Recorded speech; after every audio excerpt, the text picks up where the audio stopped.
दिव्य शक्तियां नहीं होती, वे आंखें खोलकर देख ले ये चमत्कार। इस नाम से बागेश्वर धाम जी के धीरेन्द्र कृष्णा जी के वीडियोस प्रसिद्ध है, सोशल मीडिया पर छाए हुए रहते हैं। उसमें से एक ये वीडियो था जिसका नाम मैंने लिया है, जो लोग कहते हैं दिव्य शक्तियां नहीं होती, वो आंखें खोल कर देख ले ये चमत्कार। ऐसे कहने वाले धीरेन्द्र जी अखिल भारतीय अंधश्रद्धा निर्मूलन समिति के 30 लाख के आह्वान के बाद भाग जाते हैं, ऐसा दावा मानव जी कर रहे हैं। तो मैं पूछना चाहूंगा मानव जी से कि आपके पास ऐसा कौन सा सबूत है कि जिसके आधार पर आप दावा कर रहे हैं कि वो हमारे चैलेंज से डर कर भाग गए, 2 दिन पहले भाग गए। आपके पास इसका क्या सबूत है?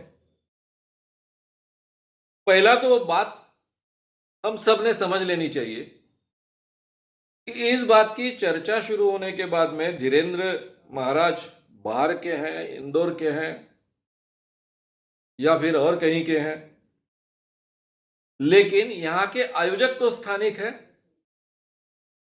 उनको अखिल भारतीय अंधश्रद्धा निर्मूलन समिति क्या चीज है बहुत अच्छे ढंग से पता है। नागपुर ये पोलखोल शहर है, इसकी बहुत अच्छे ढंग से उनको जानकारी है। पायलट बाबा को, शकुंतला देवी को, पूरे दुनिया में घूम रहे चंगाई सभा करने वाले 5 क्रिश्चियन मिशनरी थे। ये पांचों के पांचों क्रिश्चियन मिशनरी, जिसमें एक भारतीय थे, 4 फॉरेनर्स थे, drugs and magic remedies act के तहत उनको नागपुर में अरेस्ट हुई है। खानजोड़े नाम के, हालांकि उनका पहला नाम खानजोड़े है, लेकिन एस्ट्रोलॉजिकल मैगजीन्स में के नारायणन नाम से उनके बहुत आर्टिकल छपते थे। देश के एक प्रसिद्ध फेस रीडर थे, ज्योतिषी, उनको भी नागपुर ने भगाया। नागपुर ये बाबाओं के लिए और इस ढंग के चमत्कारिक लोगों के लिए एक पोलखोल शहर है, इसकी जानकारी आयोजक लोगों को तो है। धीरेन्द्र महाराज का कार्यक्रम 5 जनवरी से लेकर 13 जनवरी का प्रसिद्ध हुआ।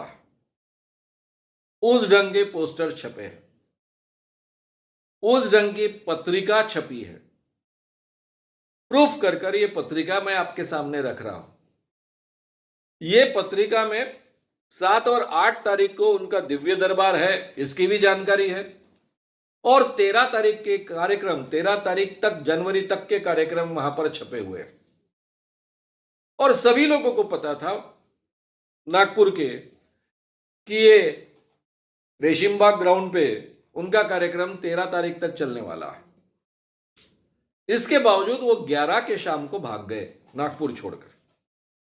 उसके पीछे के केवल कार्यक्रम अखिल भारतीय अंधश्रद्धा निर्मूलन समिति ने उनको आह्वान दिया, वो आह्वान वो सिद्ध नहीं कर सकते, ये केवल एक कारण नहीं है। उसके पीछे का ज्यादा सबल दूसरा कारण है, जादू टोना विरोधी कानून के तहत उनके खिलाफ शिकायत मैंने की है। मैंने कोई आम व्यक्ति कर यह शिकायत नहीं की है। जादू टोना विरोधी कानून प्रचार प्रसार अंमलबजावणी समिति, जो महाराष्ट्र शासन की एक समिति है, सामाजिक न्याय विभाग के कैबिनेट मंत्री उसके अध्यक्ष होते हैं, उसका मैं सह-अध्यक्ष हूं। मेरे लेटर हेड पर मैंने ये कंप्लेंट पुलिस को दी है और पुलिस के लिए एफआईआर दाखिल करना ये मैंडेटरी है। यानी वो आज छोड़े, कल छोड़े, परसों छोड़े, 4 दिन बात करे, लेकिन उनको एफआईआर तो दाखिल करना ही है, एक्शन तो लेनी है। खास कर ऐसे ही एक चीज के बारे में, हालांकि थोड़ा अलग किस्सा है लेकिन बहुत महत्व का है। हनुमान यंत्र बेचा जा रहा था। ये हनुमान यंत्र पहनने से आपके सभी प्रॉब्लम छूटते, इस ढंग के दावे किए जा रहे थे। टीवी से लेकर हर जगह पर इस ढंग के दावे किए जा रहे थे। उसकी कंप्लेंट्स आई सामाजिक न्याय विभाग के मंत्री के तौर। मंत्री जी ने ये कंप्लेंट मेरे पास सौंपी, मैंने उसका अध्ययन किया।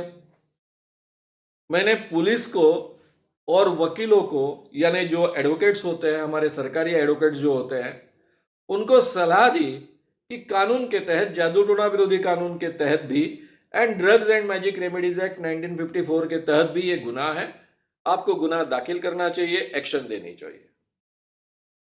शायद किसी प्रेशर के कारण उन्होंने गुनाह दाखिल नहीं किया, तब बीजेपी का ही गवर्नमेंट था।